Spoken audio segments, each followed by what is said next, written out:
और योगी कैबिनेट की बैठक खत्म हो चुकी है। इस वक्त बड़ी अपडेट आ रही है। मुख्यमंत्री योगी आदित्यनाथ की अध्यक्षता में बैठक हुई और बैठक में कई अहम प्रस्ताव जिन पर कैबिनेट की मोहर लगी है। इस वक्त ये बड़ी खबर, चूंकि कैबिनेट की बैठक चल रही थी और इस बैठक में कई विषयों पर चर्चा हुई, कई मुद्दों पर मंथन हुआ और कई प्रस्ताव जिन पे कैबिनेट की मोहर लगी। उत्तर प्रदेश को कैसे उत्तम प्रदेश बनाना है, इस पर फोकस रहा। सड़कों का जाल कैसे और बेहतर किया जाए, सड़कों को कैसे बेहतर किया जाए, सुरक्षा, सुशासन, स्वास्थ्य, शिक्षा, इन पर भी सरकार का फोकस। तो बैठक में कई अहम प्रस्ताव जिन पे कैबिनेट की मोहर लगी।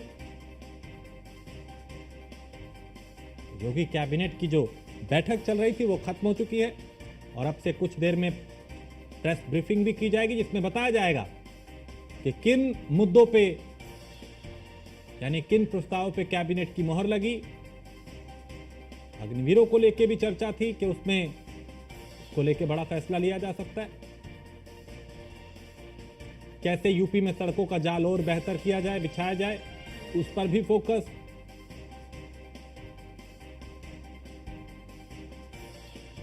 कोरोना को लेकर भी संभावना कि इसमें चर्चा हुई हो, चूंकि कोरोना के मामले भी बढ़ रहे हैं।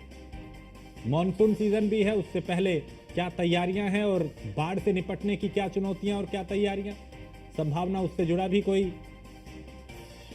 प्रस्ताव इसमें आया हो।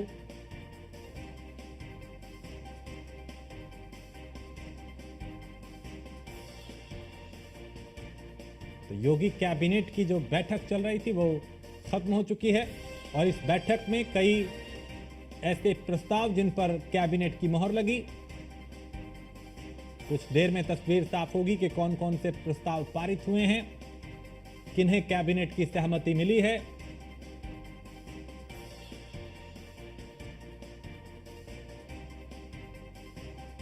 मुख्यमंत्री योगी आदित्यनाथ की अध्यक्षता में यह बैठक चल रही थी।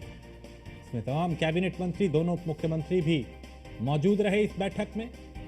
कई मुद्दों को लेकर मंथन हुआ, कई ऐसे विषय जिन पर चर्चा की गई, कैसे कई ऐसे प्रस्ताव जो पारित किए गए।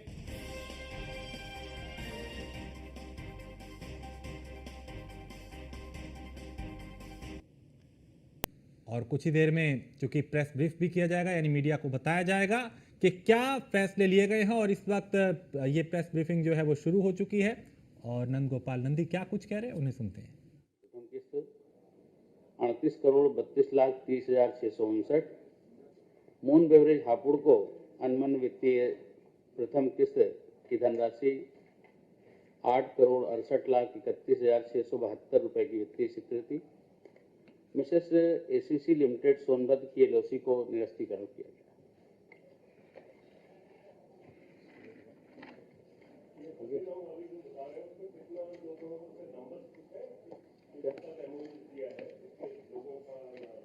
662 करोड़ का है, हल्दीराम 662। ये तमाम जो दोनों हो, हाँ, ये जो तमाम विपक्ष के महानुभाव लोग समय समय पर गलत ट्वीट करके जनता को गुमराह करने का काम करते हैं, उनके लिए करारा जवाब भी है। हर कैबिनेट में आप देखते हैं कि औद्योगिक डिपार्टमेंट, इंडस्ट्रियल डेवलपमेंट के ऐसे बहुत सारे प्रस्ताव आते हैं जो धरातल पर उतर रहे हैं और उनमें इंसेंटिव दिए जा रहे हैं।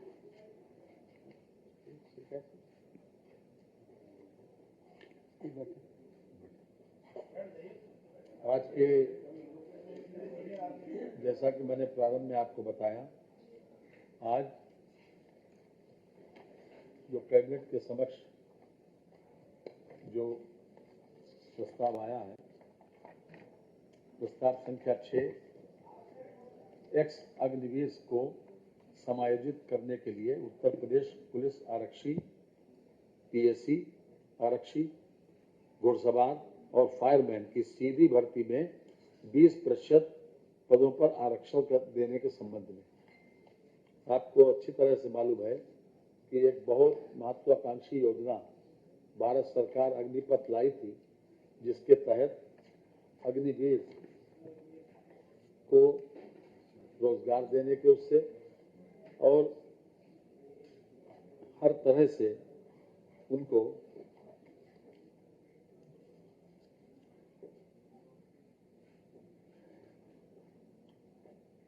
स्ट्रेंथन करने के उद्देश्य से अग्निवीर योजना पहले 17.5 से लेकर 21 साल की उसमें उम्र रखी गई थी 4 साल के लिए, और उसके बाद उनको इंसेंटिव देकर विदा किया जाता था। कई प्रदेशों ने और केंद्रीय फोर्सेज ने भी इसमें जो लोग एक्स अग्निवीर हुए उन लोगों को अपने अपने क्षेत्र में 10% आरक्षण दिया, कहीं 10% CISF में दिया गया, BSF में, हरियाणा में 10% दिया गया, उड़ीसा में दिया गया। उत्तर प्रदेश ने के आज मंत्री परिषद ने 20% हॉरिजेंटल आरक्षण देने का आज फैसला किया है। ये हॉरिजेंटल जिस श्रेणी का व्यक्ति होगा, अगर सामान्य का होगा तो सामान्य, SC का होगा तो SC, OBC का तो होगा तो OBC। ये अपने आप में एक बहुत बड़ा फैसला है उन लोगों के लिए। इसमें खास तौर से 3 वर्ष की एज रिलैक्सेशन का भी प्रावधान किया गया है। जी, हॉरिजेंटल आरक्षण तो आपको समझना चाहिए। मैंने हॉरिजेंटल कहा। हॉरिजेंटल आरक्षण का मतलब ये है कि जो हमारा अभी तक जो आरक्षण है उसमें उसी में अगर सामान्य श्रेणी का है तो सामान्य श्रेणी वाला, SC का है तो SC वाला। हॉरिजेंटल का मतलब ही यही है। अगर हॉरिजेंटल शब्द इस्तेमाल करते हैं तो इसका मतलब उसी श्रेणी का व्यक्ति उसमें ऑब्जर्व होगा। 20% लोग जो एक्स अग्निवीर हैं उन लोगों को इस प्रकार का सेवा का अवसर दिया जाएगा हमारे उसमें। और खासतौर से 4 कैटेगरी दी हैं। पुलिस में आरक्षी, पुलिस आरक्षी, PSC आरक्षी, घुड़सवार और फायरमैन, ये हमने 4 में दिया है। जी नहीं,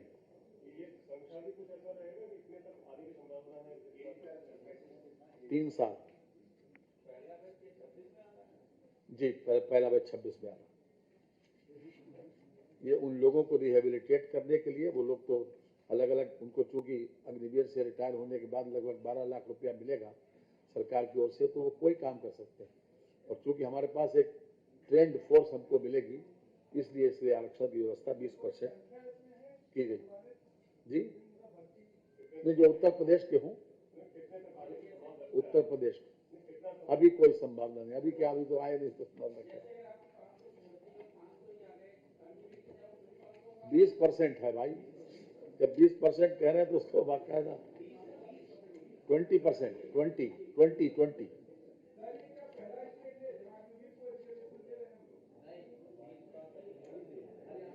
CISF और BSF में 10% दिया गया, देने की प्रावधान किया गया। हरियाणा में 10% और उड़ीसा में। ये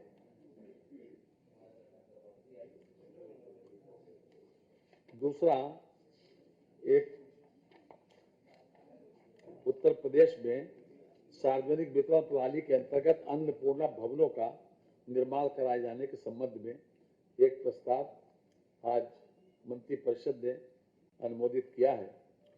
ये अपने आप में एक बहुत अच्छा इनोवेटिव स्टेप था। हमारे मुख्यमंत्री जी ने 2023 में इसको प्रारंभ किया कि अन्नपूर्णा भवन, अभी तक जो राशन की दुकानें थी, सार्वजनिक वितरण प्रणाली के अंतर्गत जो दुकानें थी, वो कहीं गली में, कहीं किसी ऐसी गली में कि जहाँ पर जाना भी बहुत दुर्लभ होता था।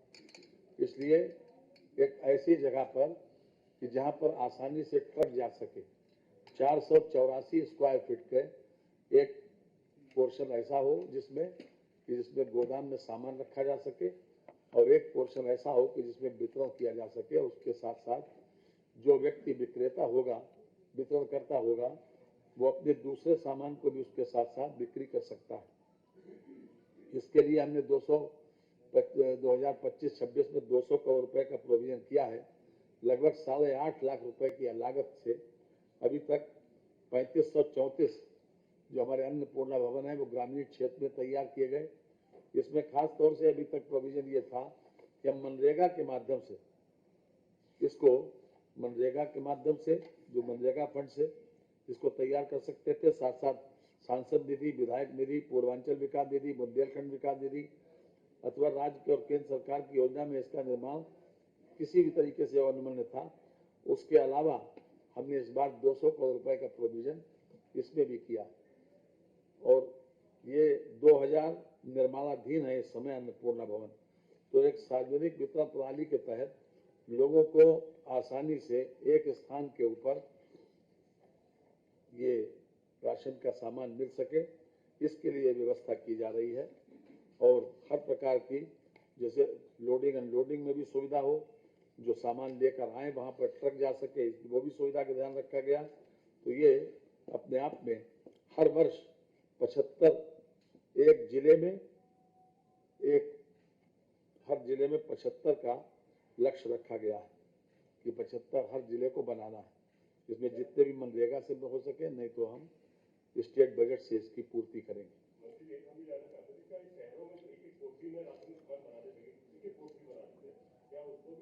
जी जी, हाँ, उसमें भी करेंगे, उसमें भी करेंगे। जी जी, उसमें भी करेंगे, उसमें भी करेंगे, शहरों में भी करेंगे। और तीसरा है ये Uttar Pradesh bed and breakfast एवं होम स्टे नीति। ये हमारे पर्यटन विभाग की ओर से हमने महसूस किया होगा कि हमारे धार्मिक स्थलों पर या ऐसे स्थानों पर जहाँ पर जो पर्यटन केंद्र के रूप में जाने जाते हैं, उसमें लोगों को आसानी से रहने की सुविधा मिल सके, क्योंकि जितने होटल्स हैं कभी कभी ऐसा होता है कि होटल पूरी तरीके से बुक हो गए, नहीं मिल पाए। तो ये होम स्टे की प्रोविजन इन्होंने किया है। हमारे जो पर्यटन मंत्री जी हैं वो एक नया प्रस्ताव लेकर आए थे, उन्होंने खास तौर से ये 1 कमरे से लेकर 6 कमरे तक की व्यवस्था की है, क्योंकि 6 कमरे के बाद फिर वो होटल के अंतर्गत आ जाता है, तो उसके नाम दूसरे हैं, इसलिए 1 से लेकर 6 तक और 12 बेड्स की व्यवस्था जो की गई है। इसमें एक साथ 7 दिन तक रहने की व्यवस्था की गई है और ये एक कमेटी है, डिस्ट्रिक्ट मजिस्ट्रेट और पुलिस अधीक्षक या उसके प्रतिनिधि के माध्यम से जिलाधिकारी इसके अध्यक्ष होंगे और गृह विभाग का पुलिस अधीक्षक का एक वो स्वयं या उनका एक नॉमिनी या फिर कर अधीक्षक नगर निगम नगर पालिका अथवा ग्रामीण क्षेत्र में ग्राम पंचायत का एक सदस्य और अग्निशमन अधिकारी अथवा उसके द्वारा नामित एक प्रतिनिधि और जिला पर्यटन अधिकारी पर्यटन विभाग का जो इसमें सदस्य सचिव होगा। ये इसको अनुमति देंगे कि क्यों आपको होम स्टे करने की अनुमति दी जाती है जो लोग इसके लिए इच्छुक होंगे। जी, किराया तो वो लोग तय करेंगे आपस में। सिल्वर 2000 होम स्टे आवेदन शुल्क, जो लोग आवेदन करेंगे इसके लिए, उनके लिए ये है कि रूरल में 500 रुपए, 750 रुपए क्या नाम बेटर श्रेणी वाला और सिल्वर में 2000 और 3500। देखिए, जो होम स्टे करने आएगा वही देखेगा कि हमको क्या करना है। अभी तो ये नई योजना है, ये शुरू होने जा रही है, इसलिए अभी तो ये निगोशिएबल रहेगा और 3 माह ये पंजीकरण की प्रभावी अवधि समाप्त होने के 3 माह पूर्व आवेदक को पंजीकरण समाप्त कर नवीनीकरण हेतु आवेदन पर्यटन निदेशालय को प्रस्तुत करना होगा। ये खास तौर से इसमें रिन्यूअल की व्यवस्था भी होगी, अगर 7 दिन से ज्यादा कोई ठहरना चाहे तो उसमें रिन्यूअल की व्यवस्था भी होगी। लेकिन ये अपने आप में हमारे सामने जो कभी कभी ऐसी समस्या आती थी कि चाहे बनारस हो, चाहे अयोध्या हो या मथुरा हो, कि उसमें होम स्टे करने की एक प्रोविजन अनुमन्य कर दिया गया और मैं समझता हूं कि इससे हमारे श्रद्धालुओं को और जो टूरिस्ट हैं उन लोगों को काफी सुविधा मिलेगी और एक तरफ दूसरे लोगों को जिनके पास खाली मकान पड़ा हुआ है वो अपने 6 कमरे तक इस प्रकार से लोगों को रेंट आउट कर सकते हैं। मैं समझता हूं कि इसमें रोजगार उनको लोगों का एक तरीके का रोजगार भी मिल जाएगा, आमदनी भी बढ़ जाएगी, सुधार। इसके अतिरिक्त 3 जो है वो प्रस्ताव थे उसके शिक्षा विभाग के, जिसमें एक LOP है अयोध्या वाला, ये लेटर ऑफ परमिशन दे दिया गया जिसमें अयोध्या का, और दूसरा एक वहां का है सिद्धार्थ विश्वविद्यालय कपिल वस्तु सिद्धार्थनगर के भवनों का निर्माण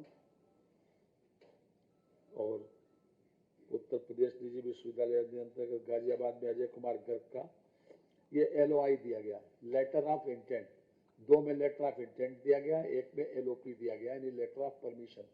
जिन्होंने सारी फॉर्मेलिटीज पूरी कर ली। शहरी क्षेत्र के लिए 20 एकड़ जमीन और एक पहले चीफ सेक्रेटरी की अध्यक्षता में एक कमेटी बनी है और बाद में LOP के लिए एक वाइस चांसलर की अध्यक्षता में कमेटी बनी। LOI देने के लिए चीफ सेक्रेटरी की अध्यक्षता में बनी हुई कमेटी वो देखती है कि फॉर्मेलिटीज पूरी हैं, तभी इनको लेटर ऑफ इंटेंट दिया जाता है और बाद में जब ये अपनी फॉर्मेलिटीज पूरी कर लेते हैं तब इनको लेटर ऑफ परमिशन दिया जाता है। Thank you very much.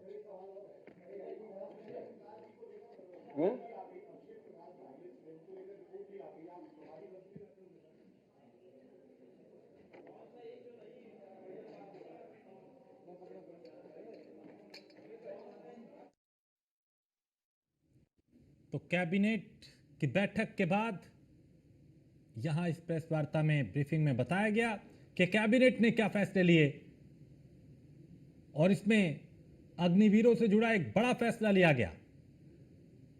तो कैबिनेट बैठक के फैसलों पे यह प्रेस ब्रीफिंग हुई। अग्निवीरों की यूपी पुलिस और PSC में भर्ती को मंजूरी दी गई है।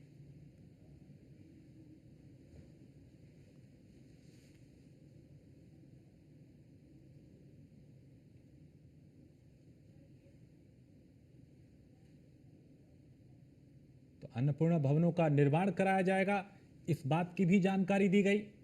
इसके अलावा गाजियाबाद में अजय गर्ग विश्वविद्यालय को मंजूरी मिली। अयोध्या में महर्षि महेश योगी रामायण विश्वविद्यालय खोलेगी सरकार। तो कैबिनेट बैठक के फैसलों के बारे में विस्तार से यहां बताया गया। अग्निवीरों की यूपी पुलिस और PSC में भर्ती होगी, 20% मंजूरी मिली है। डेटा सेंटर के लिए बिजली के एक ग्रिड का खर्चा सरकार उठाएगी। अन्नपूर्णा भवनों का निर्माण कराया जाएगा और गाजियाबाद में अजय गर्ग विश्वविद्यालय को मंजूरी दी गई है। तो अयोध्या में महर्षि महेश योगी रामायण विश्वविद्यालय खोला जाएगा।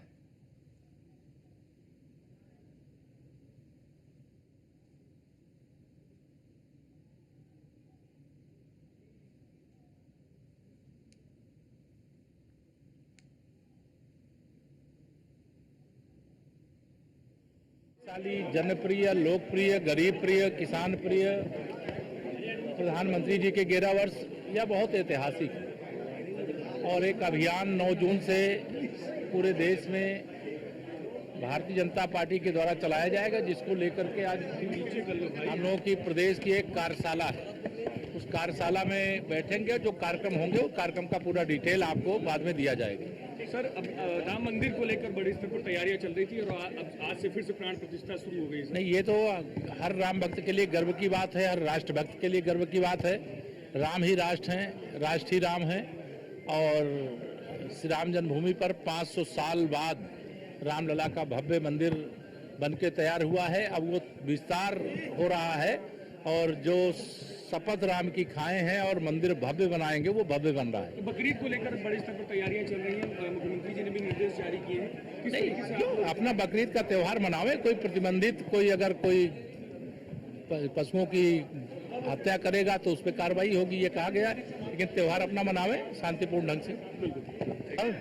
सर, क्या रहा आज कैबिनेट ने प्रदेश के चतुर्मुखी विकास के लिए विभिन्न विषयों पर चर्चा की है।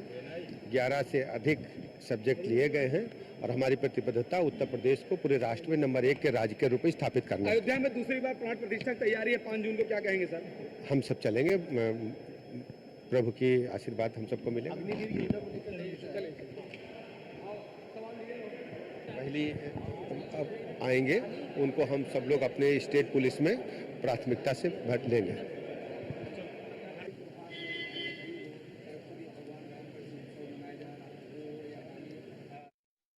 आपने सुना केशव प्रसाद मौर्य और ब्रजेश पाठक। अग्निवीरों की चर्चा सबसे ज्यादा। और इसके अलावा भी कई मुद्दों का जिक्र किया।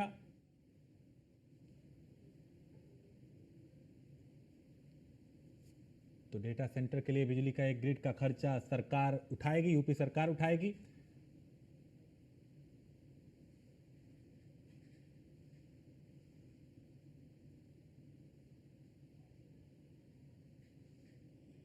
काफी महत्वपूर्ण फैसला हुआ है अग्निवीर को लेकर, जिसको लेकर काफी सवाल उठते थे, क्या कुछ रहा? अग्निवीर के लिए उत्तर प्रदेश के जो सशस्त्र बल हैं, तो यूपी पुलिस है, पीएसी है, फायरमैन्स हैं और भी जो सशस्त्र हमारे संगठन है, उनमें 20% हॉरिजॉन्टल रिजर्वेशन दिया। मतलब जो जिस कैटेगरी का है उसी कैटेगरी में 20% अग्निवीर के लिए रहेगा। डाटा सेंटर इसमें उनको एज लिमिट में 7 साल की छूट दी गई है। ये बड़ा काम हुआ है, यानी कि अब 7 साल अगर एज भी उनकी ज्यादा होगी तो उस पर भी। जी जी। और मंत्री जी, डाटा सेंटर को लेकर भी काफी चीजें चल रही हैं उत्तर प्रदेश में, लगातार निवेशक आ रहे हैं, उस पर कुछ भी महत्वपूर्ण हुआ है? डाटा सेंटर की हमारी पॉलिसी है कि कोई भी डाटा सेंटर जो लगाएंगे उनको हम बहुत कई इंसेंटिव देते हैं। उसमें एक फैसिलिटी ये भी है कि डबल ग्रिड उसको कनेक्शन दिया जाएगा। एक का खर्चा इन्वेस्टर जो है वो वहन करेगा और एक का खर्चा हमारा विभाग देगा। तो आज भी एक का ऐसा प्रस्ताव था, उसको हमने इसे पास किया। धन्यवाद। ये है उत्तर प्रदेश सरकार के मंत्री जो कि बता रहे हैं कि जो अब उत्तर प्रदेश में डाटा सेंटर लगाएगा उसकी 1 ग्रिड का खर्चा उत्तर प्रदेश सरकार उठाएगी। और दूसरा महत्वपूर्ण फैसला है अग्निवीरों से जुड़ा हुआ, जहां उन्हें रिजर्वेशन भी मिलेगा, 7 साल की छूट होगी और साथ ही साथ अब उनको उत्तर प्रदेश के जो भी पुलिस बल हैं या पीएसी बल हैं उसमें उनको भर्ती किया जाएगा। कैमरामैन अमित शाहनी के साथ मैं S K Vajpayee, news 1 India, Lucknow. हमारे साथ है उत्तर प्रदेश सरकार के कैबिनेट मंत्री और निषाद पार्टी के राष्ट्रीय अध्यक्ष डॉक्टर संजय निषाद। मंत्री जी, आज काफी महत्वपूर्ण फैसला अग्निवीरों को लेकर, क्या कहेंगे? जो कहते हैं मोदी है तो मुमकिन है, योगी है तो सब कुछ है। तो आज के दिन में 20% का उनका रिजर्वेशन हम लोगों ने लागू किया और 20% आज के दिन और 3 छूट भी दिया। और निश्चित रूप से अग्निवीरों के लिए ये हमारी सरकार का वादा पूरा। बाहर से जो सांसदों का प्रतिनिधिमंडल लौटा है जो विदेश गया था, अब उसके सांसद एक एक करके भारतीय जनता पार्टी के पक्ष में बयान दे रहे हैं, चाहे वो सलमान खुर्शीद। राष्ट्र सबसे ऊपर है, राष्ट्र रहेगा तो राजनीति रहेगी। तो राष्ट्रवाद पर अगर उन्होंने साथ दिया तो मैं धन्यवाद देता हूँ। एक सीट खाली हो चुकी है मऊ सदर, अब क्या करेंगे? हम लोग जीत के लिए हैं और जीत होगा तभी हम अपने समाज को कुछ दिला पाएंगे। कुर्बानी को लेकर काफी सवाल उठ रहे हैं, कह रहे रोड पे नहीं होनी चाहिए। बहुत सारे लोग पत्र लिख रहे हैं कि सांकेतिक कुर्बानी हो, परिस्थितियां बदल गई हैं। धर्म पर राजनीति नहीं होनी चाहिए और धर्म जो धार्मिक लोग हैं उनको भी चाहिए कि जो प्रतिबंधित चीजें हैं उसको न करें और धर्म को धर्म शांति के लिए धर्म के हिसाब से लें। सड़क पर लेकर सवाल, सड़क वाला ठीक नहीं है, उनको एक सिस्टम में रहना चाहिए। धन्यवाद। यह है उत्तर प्रदेश सरकार के कैबिनेट मंत्री डॉक्टर संजय निषाद जो बता रहे हैं कि जहां मोदी हैं और योगी हैं वहां सब कुछ मुमकिन है और यही एक वजह